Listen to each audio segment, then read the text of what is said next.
సిద్ధుని నేను పర్సనల్గా అంటే తన చాలా సినిమాలు చూశాను తనవి, కానీ పర్సనల్గా ఎప్పుడు ఇంటరాక్ట్ అవ్వలేదు.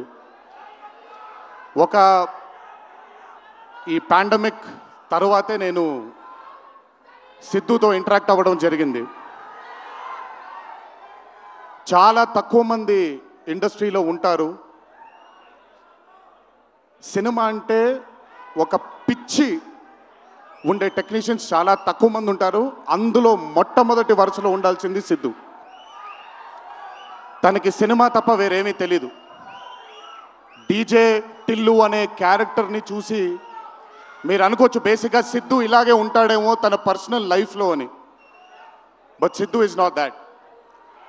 తనకెంతసేపు సినిమా, తను చేస్తున్నటువంటి క్యారెక్టర్, తను పార్టిసిపేట్ చేసినటువంటి కథ, ఈ కథకి నేను న్యాయం చేస్తున్నానా లేదా అనే తపన.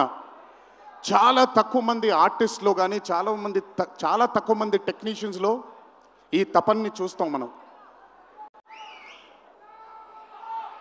సిద్ధు డీజే టిల్లు అనే మూవీతో కేవలం సక్సెస్ని కాదు, బట్ మన జీవితంలో కలకాలం మిగిలిపోయే ఒక క్యారెక్టర్ని మనకిచ్చాడు తను. చాలాసార్లు అనుకునేవాడిని, అంటే నేను చిన్నగా ఉన్నప్పుడు టామ్ అండ్ జెర్రీ కార్టూన్స్ని బాగా చూసేవాడిని, పాపాయ్ అనే కార్టూన్స్ని చాలా చూసేవాడిని, హీమ్యాన్ అనే కార్టూన్ని చూసేవాడిని. ఇలాంటి క్యారెక్టర్స్ మన లైఫ్లో సినిమాల ద్వారా మిగిలిపోతే ఎంత బాగుంటుందో అని ఎప్పుడూ కోరుకునేవాడిని.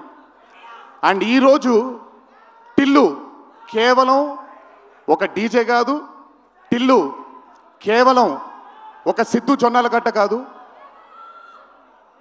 టిల్లు మన ఇంట్లో మన చుట్టూ తిరిగే మనిషి అయిపోయాడు ఈరోజు. Hats off to Siddhu, hats off to the whole team of DJ Tillu and Tillu square for creating ఒక క్యారెక్టర్ని మన ఇంట్లో ఉండిపోయి మన మనిషిలాగా మన చుట్టూ తిరుగుతూ ఉండే ఒక క్యారెక్టర్ని క్రియేట్ చేసినందుకు ముందు హ్యాట్స్ ఆఫ్ టు దెమ్.